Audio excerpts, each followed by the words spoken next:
एतमाद के वोट से विफाकी हुकूमत को कोई खतरा नहीं, नंबर गेम मुकम्मल करके दिखाएंगे। वजीर खारजा बिलावल भुट्टो ने बता दिया। कहते हैं पीपल्स पार्टी इंतखाबात से नहीं डरती, बल्दियाती इलेक्शन के नतीजे में कराची और हैदराबाद में चाला मेयर बनेगा।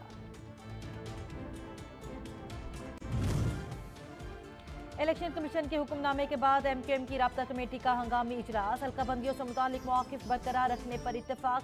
विफाकी हुकूमत से अलहदगी समेत दीगर ऑप्शन पर गौर। इमरान खान की जेर सदारत PTI रहनुमाओं का इजलास, सूबाई असेंबली की तहलील, आम इंतखाबात, पंजाब और KP के निगरान सेटअप से मुतालिक मुशावरत, शहबाज शरीफ के खिलाफ एतमाद के वोट की कार्रवाई और नून लीग के अरकान कौमी असेंबली से राब्तों पर गौर।